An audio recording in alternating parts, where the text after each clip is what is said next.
Wake up. There you are. Okay. Make sure you're still awake. I'm So, I'm I'm awake. Yeah, so far so good. hey, Yeah. welcome everybody to another week with Paranormal Chat here on Los Angeles Foundation Radio Network. I still haven't figured out what we call it, Radio Network. There's no radios, and yeah, I don't know. Yep. They're I just just watching us blab. you're the one that picked it up. You're the one that named it. I blame you. Got to blame somebody, right? Yeah, yeah, exactly. So, and you're the only other one here, so it's like I can't Yeah. blame myself because I didn't do it. So, Well, I could blame you, so then we could just kind of throw the blame back and you know, forth to each it's other. probably Crystal's fault. It's probably what it is. There you go. We can blame Crystal because she's I probably think not here to defend herself. she's probably the one. She may be sticking around long enough anyway to see Roz tonight. So, but Yeah, yeah, yeah, so she'll stick around for a few minutes. She's probably laying in bed with her phone on right now, just watching enough. So waiting, yeah. and she'll pop on and say something like that here in a moment anyway. So, Probably, yeah. She'll come so on and what's new and complain. exciting in Atlanta, Indiana? Atlanta, Indiana, not much, but exciting at Rhodes Hotel in Atlanta, Indiana, different story. Oh yeah, had some uh, stuff going on. yeah, it's busy. I mean, it's been a busy weekend. Got a group tomorrow night, a full overnight, and then of course this like the weekend is full. Friday and Saturday nights full overnight. Of course, we'll be at Scarefest, but Gina will be here covering everything. But yeah, as for other stuff, I mean, there's a few public investigations coming up. November and December are over half sold out now already. So if anybody wants That's tickets great. for those, yeah, it's good that they're almost gone now. So people can get tickets for those. And of course, Saturday, October 29th, which is I see you have that queued up there. Naturally. Uh, yeah, of course, you're on top of the game here. Um, yeah, so Saturday, October 29th, we have teamed up with Asher Walton House, which is like literally there's a house in between Rhodes Hotel and Asher Walton House. So it's that close. Tickets are still available. There's not very many of them left, though. We limited it to 20 tickets and 10 for each location. We'll rotate out back and forth throughout the night. Everybody will meet over at Asher Walton House to kind of go over things and all that good stuff. But yeah, two locations you get to investigate, one price. And again, this is kind of a special occasion, special event type thing. We've talked about doing this for quite a while, and now we finally got it all put together, and we're getting something done with the event coming up, and that's the kind of the big stuff that's going on here for now. So what's Cool. what's going on in Ashmore? Any? Well, just here with your event here, I mean, just so Mhm. people know too, the address there at Asher Walton's 100, and I think Yeah, that the Rhodes Hotel is 150. So 150. Yeah, yeah, so you're not very far away at all. So yeah, not at that'll be a good all. time. But Yes, two yeah, we got houses. some stuff coming on. Yeah, um, we've got some tours coming up on a Sunday, October 30th, for $15. It's basically 90 minutes, and I've had people that decided that they want to buy multiple tickets so they can hang out in the building a little longer and all. So that's what they're doing. But so we've got those set up different times throughout the day with that. I think there's like 5 different times that you can come out there. And then on Halloween, we're doing a few of them. We got 3 of them going on Halloween, just to have something going on. Usually we rent the place out on Halloween, but this year it wasn't. So we're doing the tours. So that Yeah. should work out pretty nice, and that helps out. But and then November, the basically, well, I should back up. We've got another event coming up this weekend that, since I'm out of town, I don't usually pay attention to a lot of that stuff. But there's an event at Ashmore this weekend. It's kind of, I haven't seen a lot of advertising on it, honestly. But they've got they're going to have some vendors out there, and they've got an investigation at night. But it's kind of a metaphysical type of thing event going on out there. So um, Okay. but yeah, we met with Becky. She's the one that runs Silcon. She's going to be out there doing this. It's her event, and Mhm. we don't really have anything to do with it other than just unlocking the door. So I don't know a lot about it. But in November, we've got Chris and Mike coming back out and to do their double header. We're going to do a daytime investigation and a nighttime investigation, which normally is not really done too much with anybody as far as with any type of paranormal celebrities. They don't usually do the daytime stuff; they do the nighttime stuff. But we're going to do them both. So You can buy tickets, $89 for each one, or $149 for both of them. So we're kind of looking forward to that. That'll be kind of fun. It's something different that we're going to try and see how it goes. Busy, and you're booking. You've already started like well into booking next year already as well, right? So people they're looking for dates for next year. They need to look at that calendar and start picking out some dates, right? Yeah, because April and May, I think they're real close to being. Every Saturday's gone almost in April and May right now, and Yeah. so they're starting to fill in, and the other months are as well. There's it's not everybody waits till it's too long, and then they start calling and say, "Does this do you have anything open this Saturday?" Or I had somebody contact me today and said, "Do you by chance have an opening this Saturday night?" I'm like, no. And I said, "Our next opening's like in December, on a Saturday night." So and those are starting to fill in too, which Yeah. I always tell people there is no heat in this building. They're like, "Oh, that's okay." And I said, "It means there will be bathrooms." I'm like, "Well," then they ask, like, "Well, are there bathrooms in the bunkhouses?" No, there's no heat. There's no water. So we don't Yeah. have any heat. There's heat in the bunkhouses, but we don't have any bathrooms out there. So unless I throw a 5-gallon bucket in there, then I suppose, then we can call it a bathroom. Yeah. We'll get one of Yeah. those round shower curtains that are in the 5-gallon bucket there in the middle of the There room. you go. Just pull the curtain around. Yeah, exactly. Yeah. So, Yeah. Speaking of which, real quick, I should backtrack real quick since you said that. Anybody that's looking to book Rhodes Hotel, contact Crystal because we do have heat and we are open year round. And we are booking into next year already. So not quite as busy as Robin at Ashmore, but we are starting to book and stuff into the year. So give us a call, email us, whatever.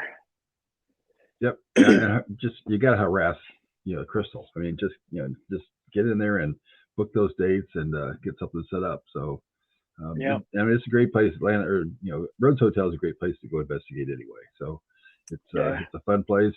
I've had my craziest experience ever was at Rhodes Hotel, and so that was kind of a different type of situation. So, You said but yeah, the floors, wasn't it? Yep, yeah, the floor started creaking and everything, and it was kind of crazy, but yeah, it was nuts. The floors just did like a wave, just did one of these things all the way through, while we were doing a seance in there, and it was nuts, and I don't know any idea how it happened, but it did. So, and fortunately, it hasn't happened since, and but yep. I've yet to have anything be said about it. I don't always hear what else happened and stuff, but so far I would imagine that'd probably be something that people will be like, "Oh yeah, we had this happen," but I haven't had anybody say that. In the last 5 years, nothing's been said. Yeah, so who knows?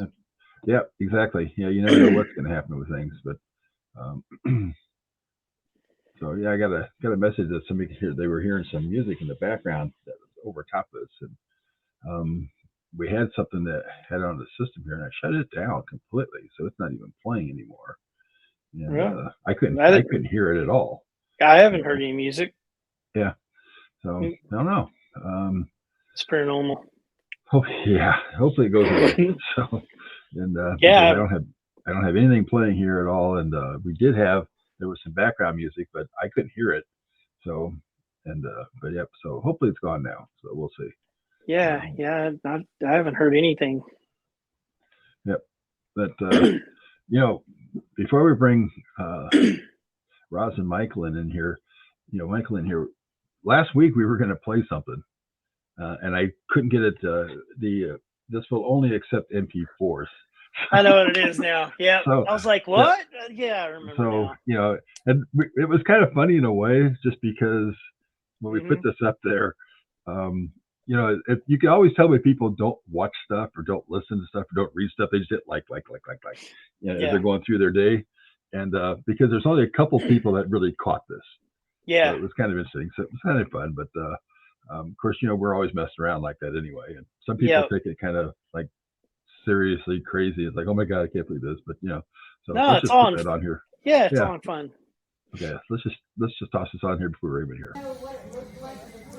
Hey, we're out here at the Haunted Majestic, and Mike and I have been out checking out things out here today. And let me, I don't know if I can turn this around a little bit, let you guys see here. Oh, I guess I can on this video.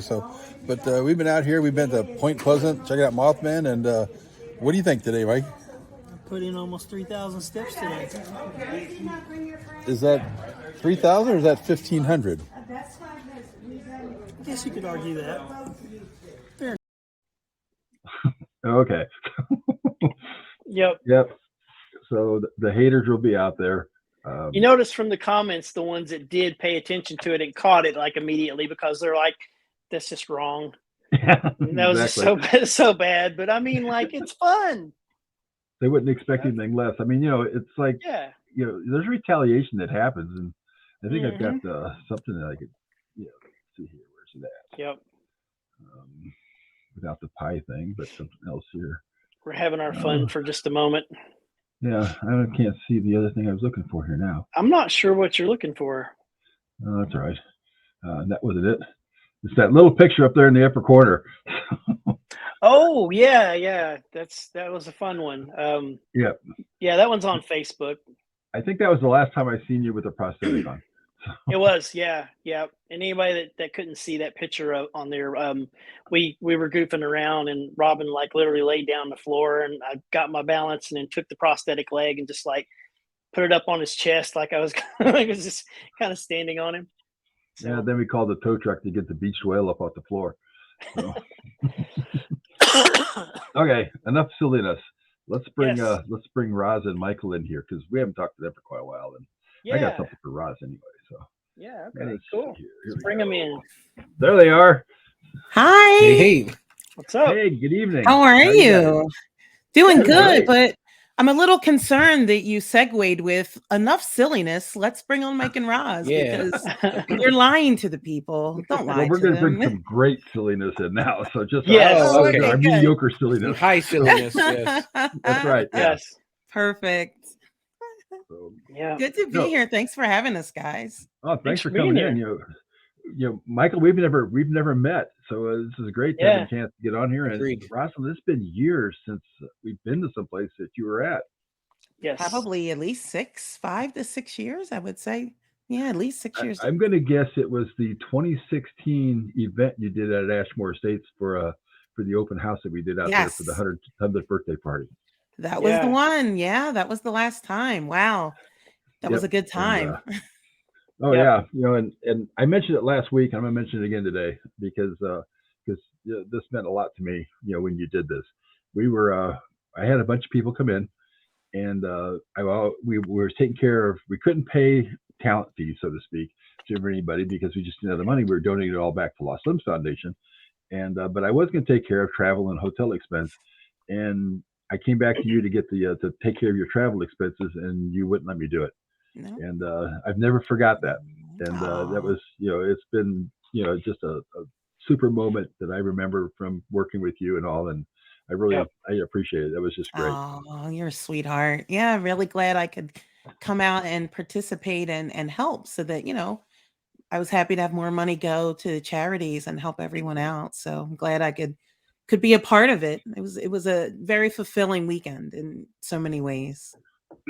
One thing, so I want to add something real quick too. I just saw on Facebook there was like memories that popped up, and like it was the flyer for when you and Ben were here at Rhodes Hotel.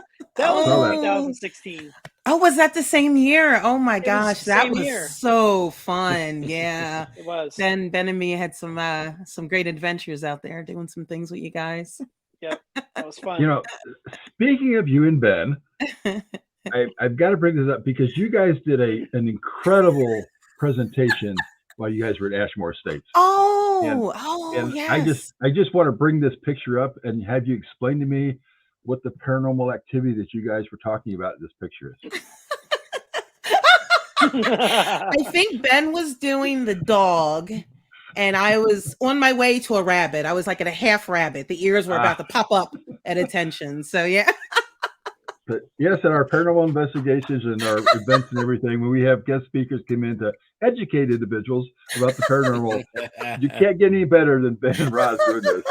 That is not mediocre silliness right there. Not at That's all. highfalutin. Yep. Michael, it's too bad you couldn't have made that trip because Wow. that was a fun one. I know I they. think I might have fit right in. Oh yeah, you're as weird as the rest of us. I think you and Ben took off to the cornfield, if I remember right. You know, Ben, he gets these creative cinematic ideas, and I keep telling him, you know, I'm a lot of things. I am a lot of positive things. I am not an actress. So if you're gonna put me in your film in the cornfield and I'm supposed to be afraid or surprised or, you know, waiting to be abducted, it's gonna look pretty wooden, but you know, I have a good attitude on set. That's all I can say. That's the main thing. Yeah. Michael tends Yeah, to that was agree with you, I fun. think, on that non-actress type part. I'm the worst. I'm the worst. It makes me good for reality TV because you know I'm not faking it. Yeah, exactly. Yeah, that's what I was just thinking Yeah. myself. So tell us a little bit, you know, because a lot of people that they know Rosalyn from the Mhm. show and everything, but you know, we're not familiar with Michael. So tell us a little bit about the two of you and everything. Sure. Well, so I've lived in New York State my whole life. For those who don't know much about New York, it's really big outside of New York City, and so I grew up near Canada, and I think I was in my late teenage years, and my older brother was friends with a gentleman named Chris DeCesare, who experienced an extreme haunting at a state college in our state called Geneseo. And my brother was kind of brought in and brought up to speed on everything that was going on there.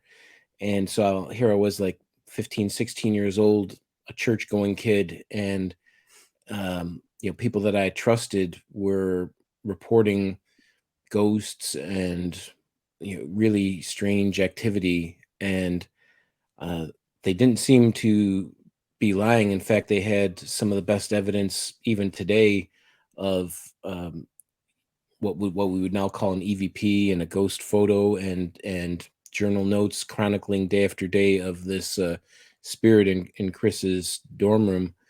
And so I just kind of you know, I couldn't debunk it. So, and I also probably couldn't spell debunk either. But so I kind of went with it. And over the next couple of years, the paranormal oddities kind of wove in with my religious and spiritual beliefs. And so, you know, we didn't have a ghost group as such, but more like a philosophical group. We wanted to explore and question and educate ourselves. So that was back in my 20s, and it just kind of put me on the path to start attending conventions, going to haunted locations, and yeah, it was at one of those up here in Lake George where I met Rosalind, and well, actually, that was number two. Meeting number Yes. one was on the set of a independent movie, an independent movie, and I was a production assistant going out to help the talent park their cars. And Apparently, I'm the talent. Who knew? dang, did I say that out loud? Arr, rewind. Going out to find folks and help them park their cars. And so I was like, "Ooh, there's Rosalind," and she didn't remember No, I don't remember meeting me. But, yeah, so years later, years later, we yeah, reconnected and and you know, became a couple, and then husband and wife. mhm. And it's just kind of fascinating. We were doing some angel card readings this past weekend, and someone was complimenting us on our approach and how things kind of what happens during a reading when there's two people giving the reading. And yeah, that's the unique thing, Mike and Robin, is that Oh, Kimbo, my cousin Kimberly. Thanks, Kim. that's the unique thing, is that like I was already into this stuff, and she was obviously already into this stuff, but when you meet people that are on your same wavelength and that complement and sometimes challenge your beliefs too, it's just fascinating how you can like grow almost exponentially. So that's been the awesome part of my journey with Rosalyn. That's cool. I didn't realize that you were into the paranormal stuff, so I just kind of thought maybe Rosalind was kind of getting out of it. And I've seen the pictures with you playing music and things like that, so I thought Correct. probably a musician or something like that. She might have been going to a coffee house or something along that line and saw you All there. that. Yep.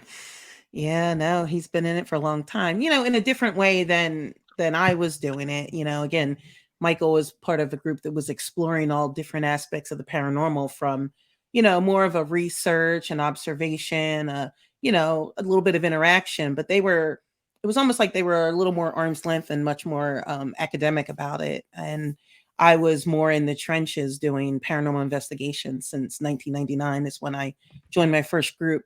And have been out there really engaging in boots on the ground, ghost hunts, investigations, helping people with hauntings in their homes, and going out and doing some fun historic and public places like that as well. So yeah, it's nice. We're a good balance. So we love it, and it's nice. It's important, I feel, for us because we're so passionate about it.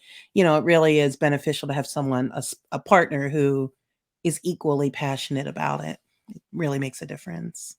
Oh yeah.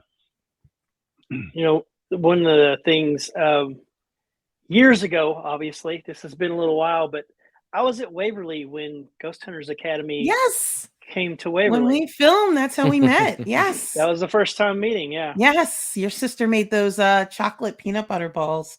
What are those called? I remember that. That's I was starving. Yes, Buckeyes. Oh my gosh. Crystal makes really good Buckeyes. Yeah, I remember that. Yeah, we filmed. That was actually the first episode. So for people who don't know me, I was on Sci-Fi's Ghost Hunters Academy season 2. Technically it was season 1.5, but everybody calls it season 2. And that was a reality TV competition television show where the cast of Ghost Hunters were looking for a new member of the TAPS team to be on their TV show. So, at the time I was a paranormal investigator just living in New Jersey. I was an assistant director of a TAPS family group, but, I had no designs on doing entertainment. I really didn't even know that there was this big industry out there beyond, the little bit that you see on television. And they actually scouted me. A casting director came to me and said, "We're filming season 2 of the show. We think you'd be a good fit. We'd love you to apply." And, after some reluctance, because again, I'm not an actress. I'm an introvert. I really didn't want to be on television. At the time, I didn't even like to take photos, so it seemed really ridiculous to even consider it. But, I thought it through and realized that I love paranormal investigation. I love ghost hunting. And if I could travel the country and do paranormal investigation, which I love, and support my family, I mean, I'd be foolish to say no. So, and at the time I was even like now still I'm self-employed. So I have a lot of flexibility to just go on the road. So that's what I did. It was a pretty quick turnaround between sending in the audition information that they requested and going to New York City and doing their with their forensic psychologist so that they can kind of like, make sure that you're not going to come and self-destruct on the camera. And then I was on a plane to Kentucky, and I was amazed. Was not prepared for any of it, but I ended up being on the road with Steve Tango and Jason Hawes. This is actually when Grant Wilson had just left the show, but nobody knew about that yet because that had not been revealed. So I was wondering, like, where's Grant, But yeah, and I was on the road with them for 8 weeks, traveling different parts of the country, doing investigations. We'd spend about 2 weeks at each location, and then moved to the next. So we filmed Waverly Hills was the first one. That's where I met you guys. That's what you and your family, Michael. And then then the second one was we did Trans-Allegheny Lunatic Asylum in Weston, West Virginia. Then we went all the way up to Connecticut to the Mark Twain House in Hartford. And then from there, we went down to Fort Delaware and investigated that in Delaware State. And then that was my final episode. So I was eliminated. Again, it's a competition. They snuff out your candle, your torch, and send you home, vote you off the island, you know. So I was voted off the tiny island down there in Delaware and jumped across the border to, you know, I lived like 20 minutes from there in New Jersey, in South Jersey. And yeah, so it was a great experience. You know, obviously I did not win. The person who won my season was actually Adam Berry, who of course continued on with Ghost Hunters and now does Kindred Spirits. And yeah, and I got to go back to New Jersey and back to my paranormal investigation, but with a completely different angle now. I mean, I still have the integrity of a independent paranormal investigator who just wants to get out and be curious and help people for free. I never charge people to help them with investigations, but I also now had the paranormal entertainment angle. So I had the ability to be invited to great places and go out and be interviewed by people like on podcasts like this and go do lectures around the country and help lead ghost hunts and really just expanded my network of people and really found that there are passionate paranormal fans and enthusiasts all over the world. And, you know, entertainment, even though I didn't stay in television, it opened the door to this whole new world of wonderful people that I've met. So, yeah, definitely been a huge blessing for me. You know, that's what's nice too about some of the people we've met on these shows. They've all been just easy to talk to and get along with and everything. And we really haven't ran into, you know, any prima donnas, so to speak, other than one that I won't mention, but you know, that I kind of rolled my eyes at before. And so on set. And but yeah, it's everybody's been so nice. And now, have you still touch, or are you in contact with any of the people that you were on the academy with at all, or is that kind of just like it's been too long ago that nobody talks to each other anymore? Very little. I mean, the weird thing about it, it's funny because you know they pulled people from different parts of the country and different backgrounds and different age groups. I mean, I was the oldest one there. You know, I had a child who was, you know, older than one of my competitors, so it was kind of weird. But you know, yeah, you know, you don't become friends with everybody. I mean, again, you're living Right. together for months. So even though you see the TV show, you see us in an RV and moving around the country and all this, you know, no, we didn't live in an RV. We lived in hotels. Um, and you know, when you're stuck in the middle of nowhere and all you have is this little crew that you know, like you basically are living together like a family. I mean, we were out going to the movies and going to dinner and going to the mall and just hang at the bars, you know, going dancing. So, you know, we had a really good positive working relationship. But as far as a friendship beyond that, I mean, I stayed in touch with Natalie for a little while, but she's not really on Facebook a lot. We've done a couple of events together. At Stanley Hotel, we did that together. Who else do I see? Vera and I were close for a while. We had a you know a close. We would talk on the phone and things like that for a while after that. But you know, people kind of drift apart as, you know, like she got married and people just have different things going on in their lives. And yeah, that's probably it. You know, I see Adam on the circuit sometimes and Daniel Huang and I are still friends on Facebook, but he's not very active on there. And yeah, it's pretty much it, I think. I noticed a couple names on there that I recognized that because I looked it up today just to see because I wasn't sure. I didn't remember. I remember seeing it originally when it was out, but I didn't remember how many Yeah. episodes there were and everything. But Chris Smith, I think that he he left that, but then he ended up, I guess, if it's the same Chris Smith, since that's an obvious name, Hmm.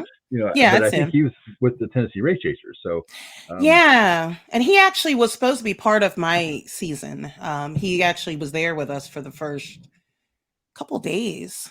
Um, and then he decided to part ways and not do season two, which is when they flew Adam in to take his place. So yeah, we were together at the very beginning before he decided not to do it.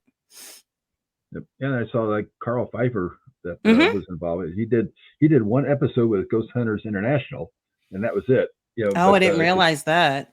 yeah, But he did yeah, one I liked episode. him.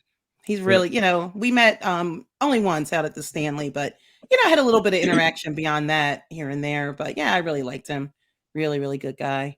Yeah, it's really interesting how things it's you know, it's a franchise. It's Right. a franchise. So and that's kind of the thing with, you know, you look at you know, you talked about like, you know, there's been some prima donnas and people who, you know, you'd prefer not to work with. You know, I look at it as a giant workplace and there's always going to be maybe those toxic coworkers or people that just aren't, you realize some people aren't your tribe.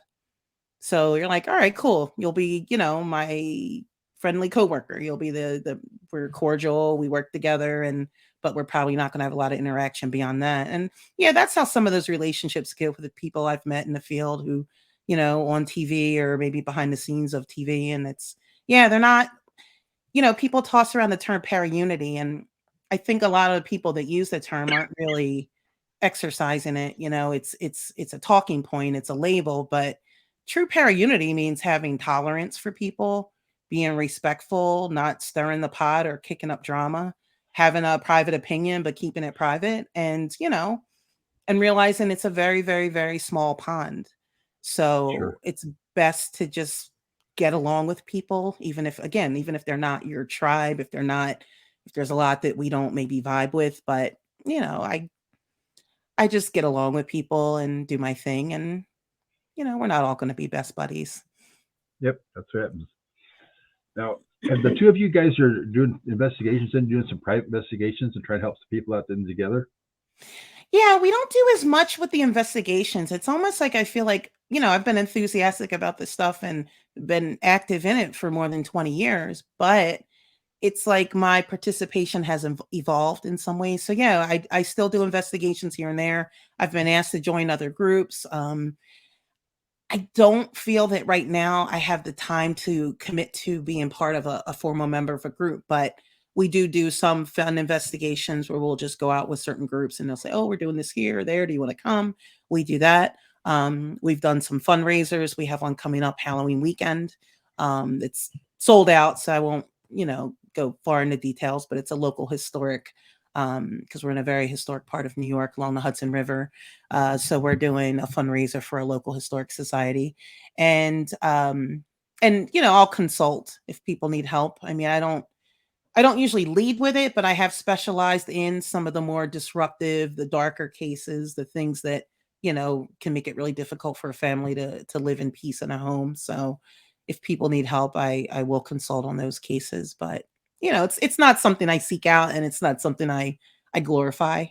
But most of what we do these days is more on the the oracle card readings, mediumship, things like that, helping people in that way, almost like a spiritual life coaching. But I still love ghost hunts. I still get excited when cemeteries at night. I love them. And, historic places. I love forts. I love prisons. I love asylums. I mean, I love just historic homes. So yeah, still love it very much. And I think one of the probably bits of our personality that has kind of maybe evolved as well is, I sometimes feel like if you're just going out every weekend to a different place and, checking them off and showing up, trying to get something and then going on to the next place, it feels probably fun and exciting. And I'm sure, some of your viewers and listeners, enjoy that aspect of it. But I also feel too that, if there is a entity, a personage associated with a site, then I'm kind of more interested in like how the interaction with them can evolve over time. Like meeting you gentlemen tonight, is awesome, and if we stay in contact, then our relationship grows. And so that's kind of why I think we've also haven't kept up the same pace as some years back, is that if you're in Rhode Island one weekend and Massachusetts and then down south, like it's fun and exciting, and you definitely collect a lot of experiences and maybe sometimes evidence, but to what end? So sometimes I feel like if there is really someone there, what in whatever way, shape, or form, the way that I can best honor them is to is to come back and to kind of see how things may develop if they, trust more, or that kind of thing. So that's probably part of the facet too as well, Robin. And I'd assume that that's what you guys experience, being owners and operators of haunted locations, where you get to spend so much time there and see over time how the energy and how the entities react to you, and the types of evidence you get that's repeated and things like that. I mean, that's a gift you have there. Yeah, and that's one of the questions I was going to ask is, do you have like certain locations that's there within distance to you that you go to on a normal basis to build that, like what you're just talking about? Yeah, because we just started kind of getting our feet back into formal investigations, not yet. Um, the location we're doing for Halloween is called Hillhold Manor, and it was like 15 minutes from our house, and that's a place we've already investigated there once as like a preliminary, and then we'll be doing the event. I mean, some place like that, we'd love to go back. There was another place we did a couple weekends ago that we were hoping we did a big investigation with another group called Parasite, SIGHT site. And they invited us to come back and do an overnight, but unfortunately it's just not going to work with our timing. But yeah, it's tough. I mean, again, I'm from New Jersey and now I live in New York. So where I live now with Michael is 2.5 hours, 2 hours and 40 minutes from where I lived outside of Philly. So I'm just now learning all of these new places up here. And just, haven't really quite established them all yet and gotten, the feel for what's around here, but I'm working on it. I think with me, when I first bought Ashmore Estates, I heard a lot of voices, I heard a lot of things going on and everything. And then as time's gone on, I don't hear those voices as much anymore. Every once in a while I hear something, but I think a lot of it's like, I've said it many times, like I walk in the door and they're like, oh, it's just him, and they just kind of go about their own things. Like, because I don't try to communicate with them while I'm there. I'm working on things. And I think they kind of, I think they kind of like, he's just going to work on stuff. He's not going to try to talk to us or anything like that. So just let him do what he's got to do. And, but then I have noticed that what has picked up is that when people have started asking about me to the spirits in the building, they get more direct responses. They'll ask, who owns the building? And they'll say, yeah, Robin. And in fact, a friend of mine one day was on it was a daytime investigation. He said, so do you know who owns this building? And they said, Robin. And he's like, where's Robin now? He's like, on the tractor. And I drove by on the tractor outside.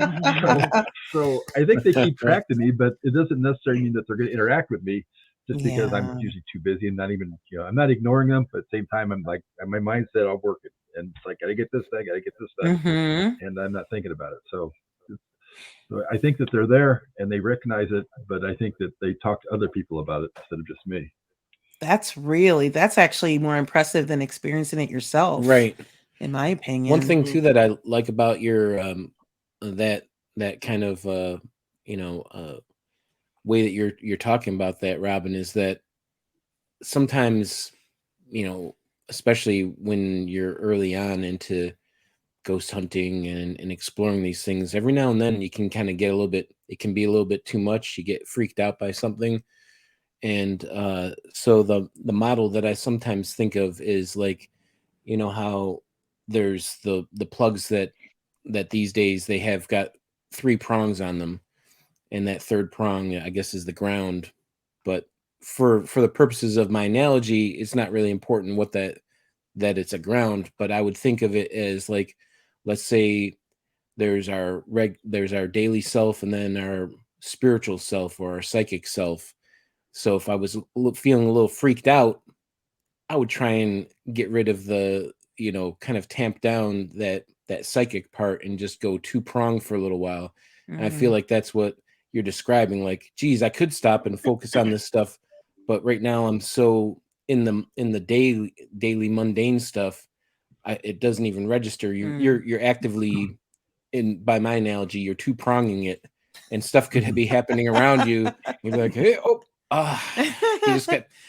Did you have your heart set on saying hello to him? I kind of did, but look, he's over there doing that thing. So maybe he'll.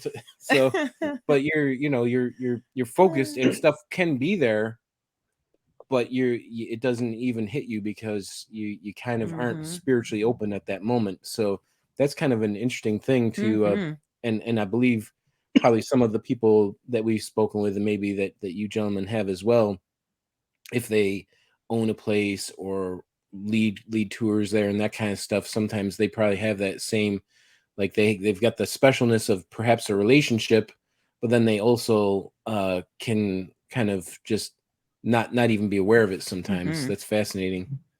Yeah, I mean, there's times like here, I mean, I'm here all the time. I mean, unless we're events or whatever, I mean, because I'm living on the property and stuff now, but there's stuff that you notice on a regular basis. And when people come in, they might come in like once every 6 months, and they might have something different each time they come in. And, but I mean, you notice over time, like there's different things that people will bring up over and over that happen. But I had a friend here like a while back, and like, I don't remember exactly what it was, but something happened, and they're like, "Did you hear that?" And I'm just like, "What?" And then I'm like, "Oh yeah," I'm like, it happens all the time. So I think like sometimes like people that if we're here like all the time, Robin's at Ashmore all the time, I'm here all the time. I think it's like the neighbor's dog barking sometimes. Like you get used to it, you know what I mean? It's like you just, it's just like it happens on a regular basis, and you just don't think so much about it. I don't know. We've been building a house out at Ashmore Estates. We took down the mobile home that was out there, and we're building a house out there. And we have noticed things going on in there, and because they catch us more by surprise over there, because we're sitting around or something like that, we'll take a break and we hear chairs move across the floor and stuff like that. So it's like, I think they're like, okay, if you're not going to come over and see us over here, we're going to come over here and visit you. Oh, wow. That's exciting. And of course, people will often say that construction on a property can stir things up. So that could be part of it too, a little more active. It's pretty And we're exciting. building the house right above where they used to have it was kind of a woodworking shop or something like that, where they helped, where they had the people came over and worked. And I think it was during the hospital times when they'd come over there and work and trying to educate them and trying to work with them and all to help them out some. So I think, when you're building right on top of the same area, so it might build from that as well. I'm going to ask my question. Sure. Everybody that's on the show, it's interesting hearing like the different places that people pick, but I always ask the guests when they're on, if you could pick any location in the world to investigate, where would you go to? I'd love to investigate Alcatraz. I think that's a fascinating place. Again, I love prisons, Eastern State Penitentiary, loved it. And Ohio State Reformatory, Mansfield, really enjoyed that one. But I really like prisons. I like the way that, obviously you have the elements of all the water, and just, of course, all the heavy emotions in a place like that. So, yeah, I would love to get out there and tap into that energy and see what we could find. Wow. I don't, the first part of my answer would be nothing very specific, but any castle in Scotland. Yeah. Get me over there. Be cool. Yeah. Any castle in Scotland. He just wants to wear his kilt. Well, don't let him fool you. I've got the kilt on right now, woman.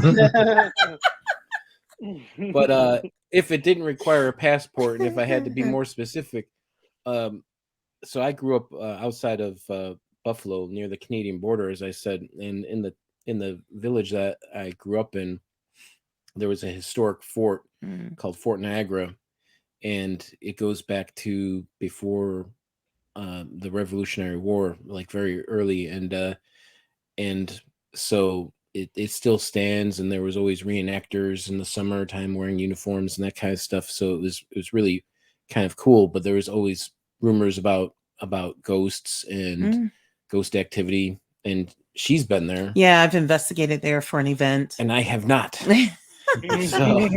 just a 5-6 hour drive across the state. I'd love to do something at Fort Niagara. That'd be awesome.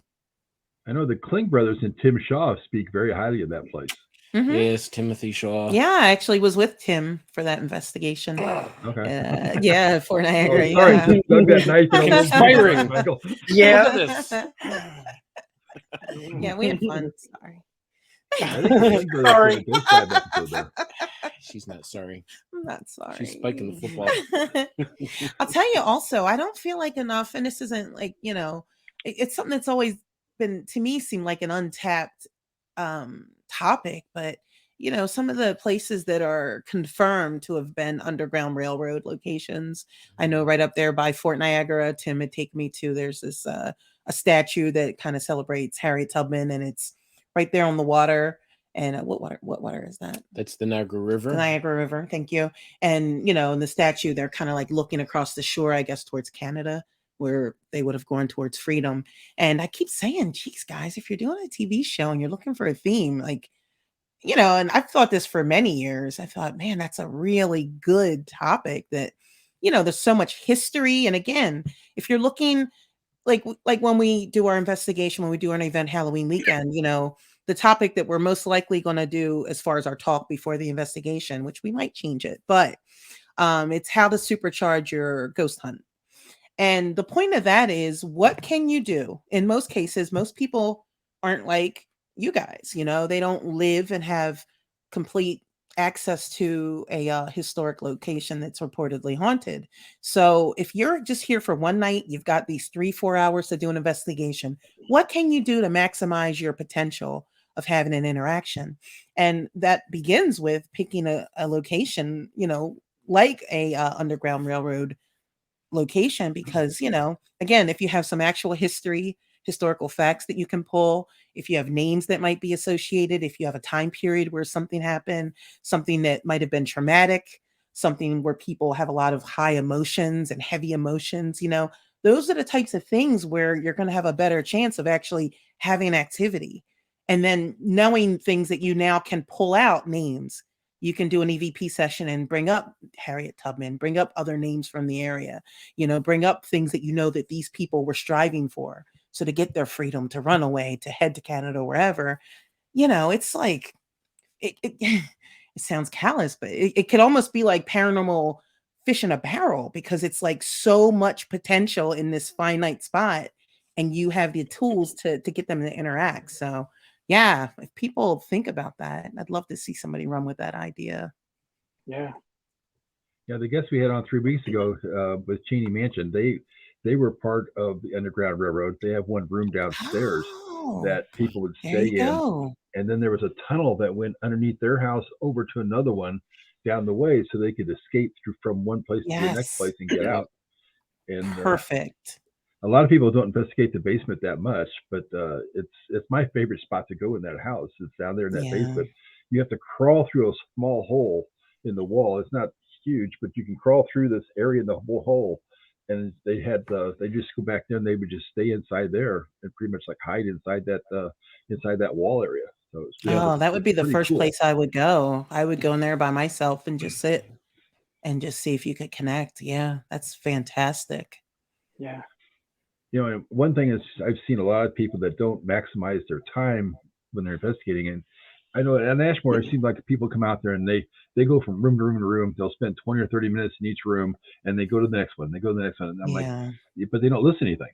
And I'm like, why don't you listen to your recorder before you leave that room? Just do 5 minutes in there, listen. And if you're not getting anything, then go to the next one. And I said, but if people are trying to communicate with you, how would you like it when you get home and they're like, you're asking these questions, they're answering you, and they're like, well, we're leaving now if you don't want to talk to us. And like, well, I've been talking to you for the last 5 minutes, but you're not. Oh, yeah. Or even a bigger crime is, that people just have all the noisy, bright gadgets and they don't spend any time trying to engage their senses. I mean, you can play with your gadgets anywhere, but you are in a haunted location.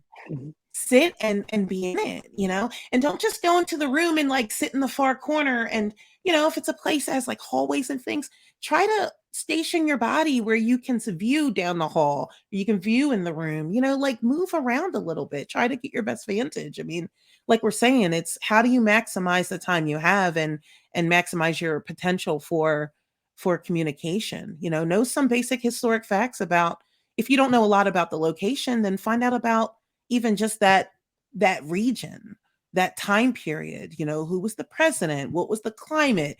What were the things that people would say as far as like common courtesies? Did they always bring a calling card when they would come to visit each other? You know, were there certain terms that they would use, certain colloquialisms, you know, and shorthands? Like, there's so much people could figure out that would really help them get more bang for their buck. But, you know, it's okay, what app can I install and what band can I sweep? And, you know, I mean, that stuff is all helpful. Everything is a tool, but don't be a one trick pony, because Right. you're missing out. You're cutting yourself off from the potential to receive more data, you know, and have an interaction. Yeah, when we do the public investigations here every month, like I've got that habit to where people will go into the room. I will sit in that doorway where I'm Mm, at the hallway, because then I can. yes, I'm that's watching what's me. going on in the room, and I'm watching down both ways down the That's hallway. me. And that was actually, you know, when I was doing Ghost Hunters Academy, when we were at Waverly Hills, that was one thing that actually Steve was really complimenting me on. You know, Mhm. he liked the way I would position myself. Because again, I was on with cadets. I was on with people that weren't really paranormal investigators, people who, some of the people, one of the guys had just wanted to be on reality TV. You know, he'd auditioned for Survivor and other shows. I was there because I was already an active investigator who loved it and knew what I was doing. So yeah, but they really liked that I had that mindset of where do I position myself to have the best Mhm. vantage point, and again, have the best chance of seeing shadows in a dark hallway. I mean, come on, Yeah. guys. Spend Yep. some time in a hallway. Let the rest of your crew move on and you sit there and just see what you can see in the dark. Just sit with your back against the wall, the lights off, and just look. You know, people say, how can you see shadows in the dark? I've seen them. I've seen shadow people in the dark. It's as if, I always say, it's as if the darkness solidifies. You know, it's really fascinating if you get to have that experience, but you'll never have it if you've got the laser grid set up down the hall for the entire investigation, and, you know, and you're staring at your screen wanting to hear what the box is telling you, you know? Mhm. Like, just vary it. That's all I'm saying. Vary things. Yep. We tell people out at Ashmore all the time. It's like, they want to know the hot spots. Like, when you came on the property, it's a hot spot. I have no idea where they're going to be Mm, tonight. It's like, we can't make them tap dance. And yeah. so I said, but find a spot that you feel comfortable with, and Mhm. just sit and listen and watch, and just Yes. see what happens. And and that's what I mean. I had more people come up to me and say, I can't. I've seen shadows walking across the hallways, and a lot Mm, of times I can tell them where I think they were sitting when that happened, because it's numerous times it's happened out there. And we've had people who have actually caught some great video with shadows walking across the hallway. wow, that's Destination Fear did awesome. on their first time they came out there. Before they were actually Destination Fear, they caught a shadow at the end of the hallway walking across, Cool. and that freaked a couple of the guys out pretty bad, because that was the first place they'd ever investigated when they decided to start doing their Mhm. investigation stuff, and they couldn't believe it. But yeah, it's just like, find some spots that are comfortable and sit. Yeah. And we always tell people, like, you don't have to investigate at night. It's like, it happens during the day, and that's where we started doing True. daytime. We've been doing daytime investigations out at Ashmore for out of the 7 out of the 8 years that I've owned it. There's no And reason not to. I don't Right. know why no, people, it's like people want it to feel creepy. And it's, you know, the only thing that you're basically losing is maybe the ability to use, you know, your some of your infrared, you know, or, you know, some of Yeah. your video cameras. Okay, that's not going to do what you want it to do, but everything else. And during the day, oftentimes, of course, there are more natural distractions, more right. cars going by and more people Yep. moving around living their lives. But we've done plenty of investigations during the day. Yeah. There's no reason not to. It just depends on the location. Like where we're at out there, there's one house that's a quarter mile away, Mhm. and other than that, that's about it. And so Yeah, yeah, you don't have the distraction. You don't have to worry about that. So, sure. and that's I've actually had most of my experiences out there have all been during the day, and Yeah. it's just been we are working on stuff. But I always tell people, look at the location you're going to and find out how it was used. Right. And with our place, it was a poor farm originally, so they were up probably 6 o'clock in the morning, and they were in bed at 9 o'clock at night. And I Yeah. always tell everybody, it's like, the get outs and the FUs and stuff, that stuff you hear like that at 2 or 3 o'clock in the morning. Think what you would tell somebody if they walked in your room at 2 or 3 o'clock in the morning. Oh, yeah, yeah, I good think that's what they're point. telling you. Yeah, I And like that. but That's yeah, it's wise. so. that's why I'm kind of interested to see what happens when we do the race chasers event out there in November, because that's the first time that I've seen anybody do a celebrity type Hmm. investigation during the day. Yeah. Nice.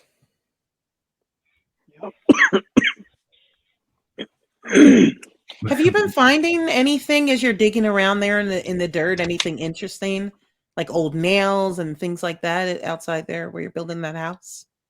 Where we're building, we haven't dug anything up. They dug some Oh, footings, and there was a little bit of pottery that they found, but okay. nothing extensive. But I did have had a guy, or I had a group come up from St. Louis that did metal detecting, and Oh, they wanted to cool. know. They called me in advance and everything, and I said, yeah, that's fine. I said, come on up. And so they came up, and I told them, I said, look, I said, anything that's pertinent to the property, I would love to have. It's like, we always give you everything we find, coins or whatever. I said, I don't care about the money. I said, Yeah. if you find $100,000, don't tell me you found it. Just take it with you. I said, but give me anything you find that's pertinent to the property. And they did Sure. find one small copper. It's a clamp that goes on like the old phone wires, and it had a Okay. 3-digit phone number on it, and it said, see, what was it? Coles County Farm is what it says on there. And so that was kind of cool. They found that, and they came over and said, yeah, we found this old copper clamp. And I said, it's pretty muddy and dirty. So I took it inside and cleaned it up. And it came out. I said, look, this is what it says. And so they were, you could have sworn these guys were like they just won the Super Bowl, because they were high fiving each other. They were so Right. excited that they found this that was pertinent to the property, rather than just a few Yeah. coins here and there and all. But yeah, they were excited about that. I was too. And Yeah. but we found, they did find that with metal detecting, but Very not cool. much. I do have some guys that want to come out, and they've already got it set up, ready to do it. They're going to bring cadaver dogs and a ground penetrating radar out sometime. Oh. And because we've had stories about that there's a cemetery on the property, but then we know where the Coles County Poor Farm Cemetery was, and it's about a mile across the road. But so they said that they'd bring this out. It's like, now the only problem is, it's like, if we find anything, we can't dig it up because we don't have a backhoe. I'm like, I have a backhoe. I said, so that's not a problem. So but yeah, they're supposed to. He wanted to know. He said, can you contact the sheriff? And because we have to, anytime we do this, he said, we have to notify the police department. We have to notify Hmm. the sheriff that we're doing it. I'm like, well, unfortunately, the election's in November. I have no idea who the sheriff will be. Mm. And I said, so you can't hardly contact them now to get, to let them know what you're doing and all, to make sure they don't have a problem with it. But so we may have to put it on hold for a little while until we find out who the sheriff's going to be and all. Sure. But yeah, so that'll be interesting to see what's going on, what they come up with out there. Very good. Yeah. And it adds to the story, it gives more pieces to the story of the hauntings out there. So yeah, that's very exciting. I love that. More data is always good. Except I will say that when we would do private homes, we would actually go in without information. So we would have a team that would go in advance to do a preliminary investigation and find out what's going on in the home, interview the homeowners, et cetera, et cetera. But then when the team would come out to actually do their first formal investigation, only the team leader would know what the claims are.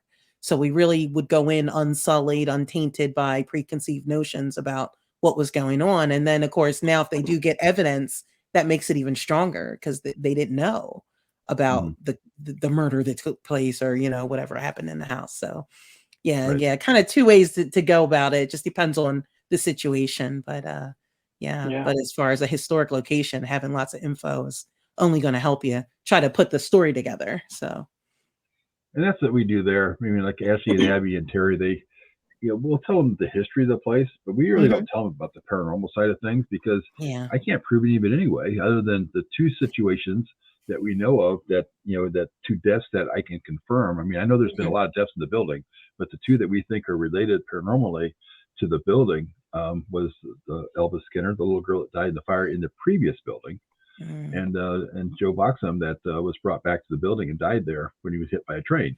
So everybody else, because we have people all the time are like, well, we've been talking to Joe, we've been talking to Frank and Fred, and do you know them? I'm like, I have no idea. And it's like, I say, I can't, say yes, that they did die here, they didn't die here. There's 200 people that died here. It was a poor farm. It was a psychiatric care facility. It was an older person's home that they stayed. So there's a lot of people that died there. So you don't know who. You can't name everybody. Yeah. You're asking about metal equipment and all. Yeah, as far as doing it out there, is somebody can just basically get a hold of me and let me know that you want to come out and use the metal detectors there. We don't have a problem with it as long as there's not a team investigating in the building while you're out there. And so that's not a problem. And you have to make sure you got the small shovels and the equipment that you use to dig it up, so you can find stuff and you can cover up the divots, so it doesn't look like we don't end up with craters out there in the yard.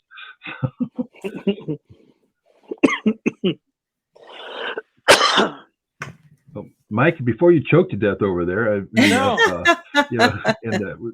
to let them go here pretty quick. Is there? Are you going to ask your other question?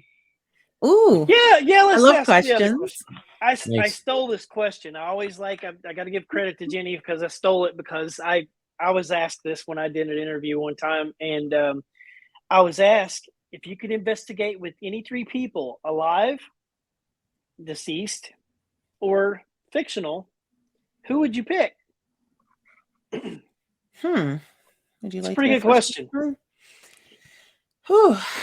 I mean, for any purpose, like it doesn't matter why we pick them. It doesn't. Nope. Yeah, you're not you pick. It's not to build your best possible team or anything. It's just who would you want to hang out with? Who would you pick? Yeah.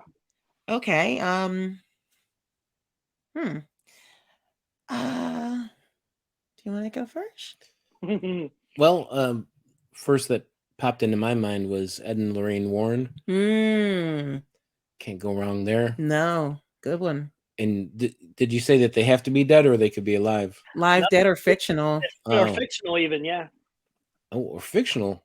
Ooh. Yeah. Let's put some Sherlock Holmes in there. There you go. I picked that one.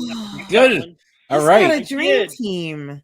Well, mine's going to be lame after that. I should have gone first. I'm actually upset about this. She punted and then I don't scored. even know what to say now. Yep. Jack White, just because I love Jack White and the White Stripes, and I just want to hang out with him. I know he needs to know me. He doesn't even realize how much he's missing out by not knowing me. Who else do I love? Jeez.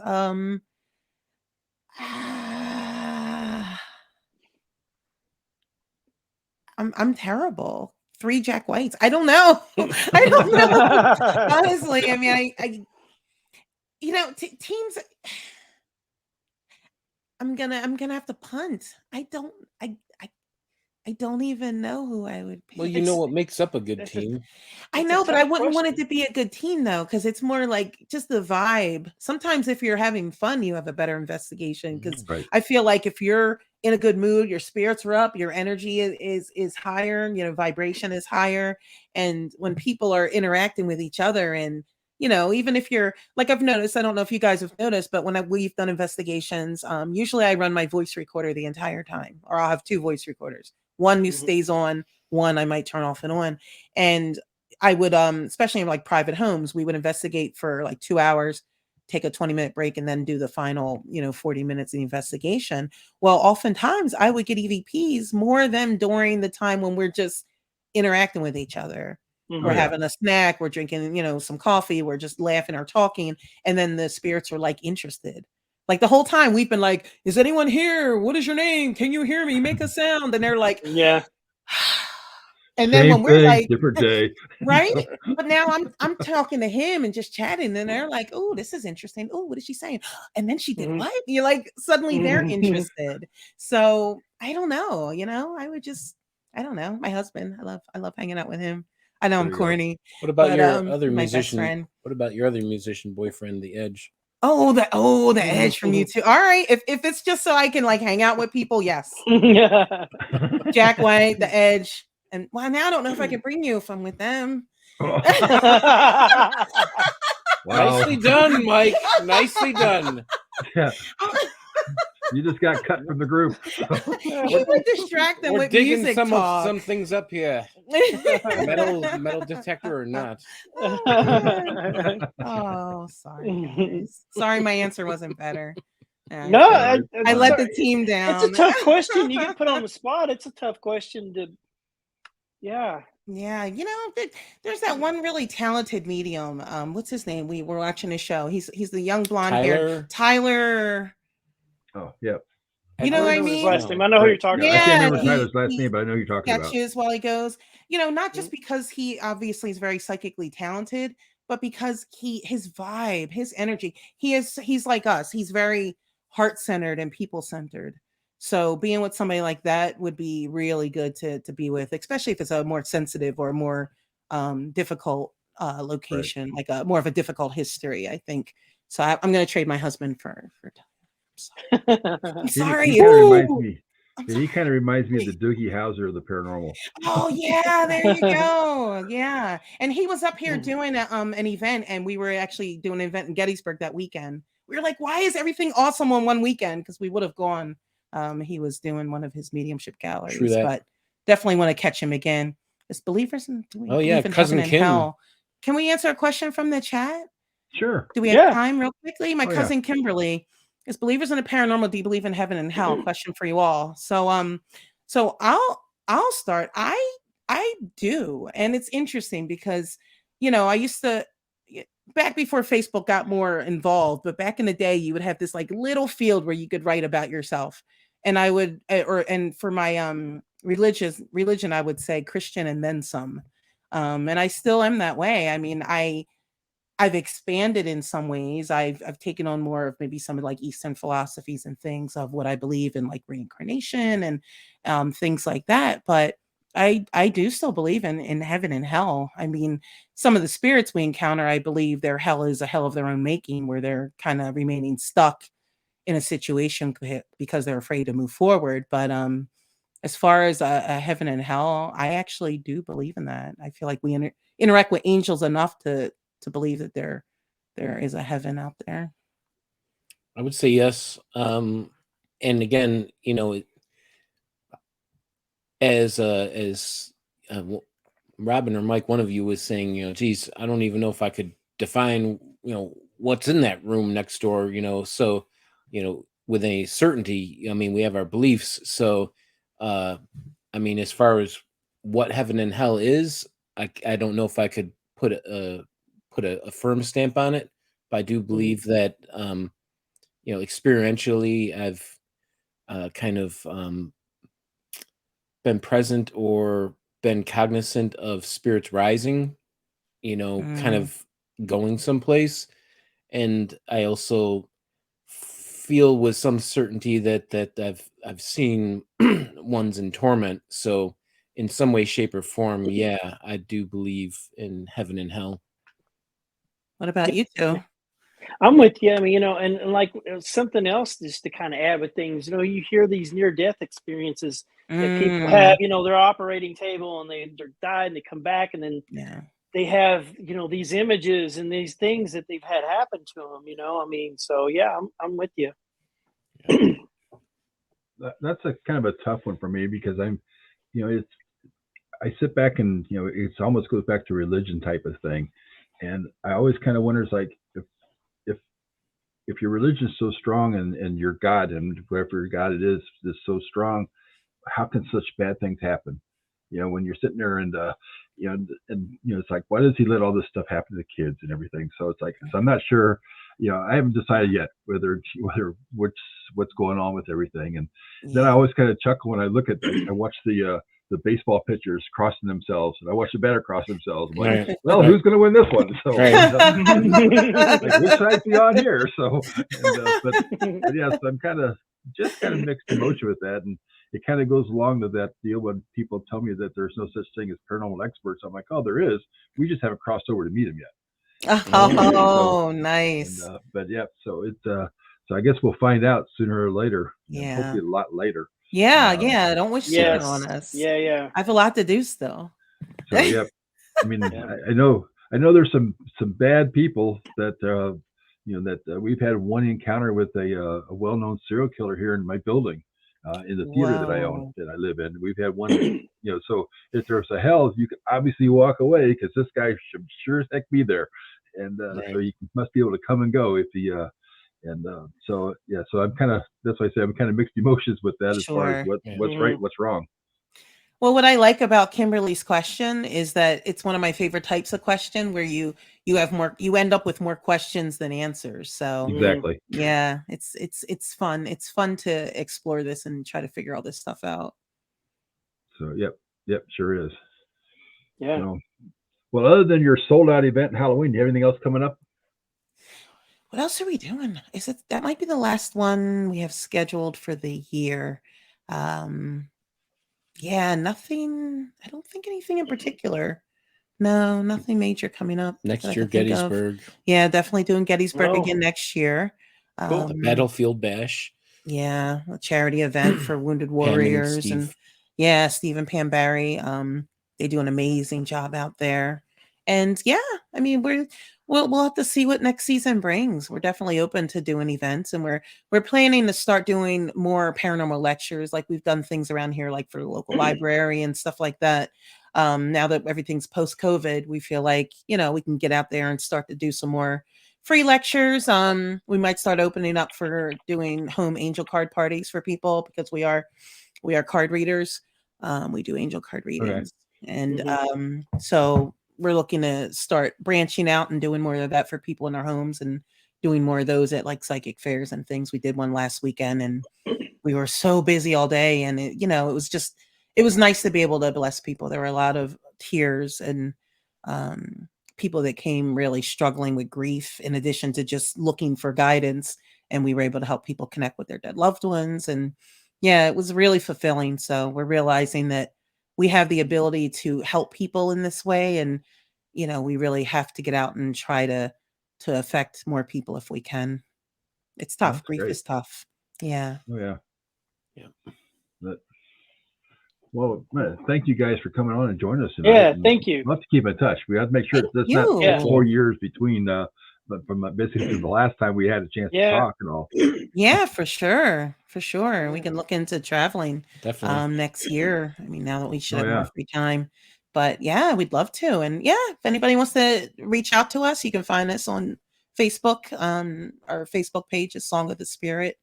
And then I also have a website where I am a graphic designer. So I design a lot of paranormal merchandise. Right now I'm working on a line of Thanksgiving table runners and Christmas tree skirts and, t-shirts and Only car seat paranormal. covers, everything you can think of. It's called onlyparanormal.com. So you can check out my stuff there. And if you do purchase something, leave a little note. Let me know how you found me. I'd love to know that you found me from you great gentlemen. Yeah. Let me make sure I get that. Let's see. Onlyparanormal.com. And then there was Correct. another one Yeah. also, right? Oh, Yeah, facebook.com/Song of the Spirit is our Facebook page. So great. It's been fun talking tonight. Thank Yeah. you. Yeah, Yeah. really enjoy time just it. flew. Definitely need to see you guys again. I mean, I've Yeah. always told people Lost Limbs Foundation, that's a charity that anytime it fit in my schedule, I was always willing to just go and get up and go. Living Appreciate in it. the East Coast and going to the Midwest. And yeah, I've done some long drives, and it's always worth Yeah. it, because what you do and what you do for people, especially with families with children who are outgrowing prosthetics. I mean, Oof. I can't even imagine the expense of that type of thing. And yeah, it's just a really great heartfelt charity, and you really seem to attract the best hearted people out to your events. So talk about a really nice vibe and high energy. The people that come to your events are definitely that. So it's a pleasure, always a pleasure working with you guys. Yeah. Thank you guys again. We appreciate it. Thank you. It's been fun. It's been fun Yeah, talking. Rosalind, nice talking to you. And Michael, it's Thank nice meeting you you. tonight too. Nice to meet you, Yeah. gents. And thank you to Yeah, everybody in the same here. chat. Yeah, for, that's for been an coming and active chat. interacting. We've really appreciated it. It's been fun. Thank you guys. All righty. You guys Good have night, a good guys. night. All right. Thank you. Have a great Good one. night. Yep. Night. Bye. We don't want was to torch good. you. We'll bring you up here. There we go. It was fun. Yeah, it was great having those guys in. Yeah. And Yeah. in fact, I don't think I even put it up here. Did I do What's it? Who we have? Who's up next week? Ashley Storm. She owns the Broken Bow Asylum in Oklahoma, I think. Yeah, I think it is. Yeah, something like that. So Yeah. and Yep. but yep. So that'd be good. Yeah, and talk about another location and all. But yeah, that sounds like an Oklahoma project. Yeah. So yep. And, Tune in next week, guys. Yep. And we will be back then and talking to Ashley and finding out more about the broken bone. So until then, I had to find my things here. There we go. So I found it. So. Find everything to sign us off. Yeah, exactly. All right. Night, everybody. Thanks for joining us. We'll Night, talk guys. to you next week. Yep. Good night. My name is Mike, and I'm the founder of the Lost Limbs Foundation. The Lost Limbs Foundation is a 501c3 nonprofit organization that provides assistance to amputee children in need of prosthetics. I started the charity after my own struggles after my leg being amputated just above the knee. Prosthetics cost thousands of dollars, and the average lifespan is 5 to 7 years on a prosthetic. Kids are constantly growing, so they'll go through multiple prosthetics throughout their life. This is the prosthetic leg that I use, and the cost was about $70,000. The Rhodes Hotel is in Atlanta, Indiana, and is owned and operated by the Lost Limbs Foundation. We are currently doing photo shoots, ghost hunts, and special events to help raise money for the charity. For more information, you can go to lostlimbsfoundation.org. With your help, we can help these kids one step at a time.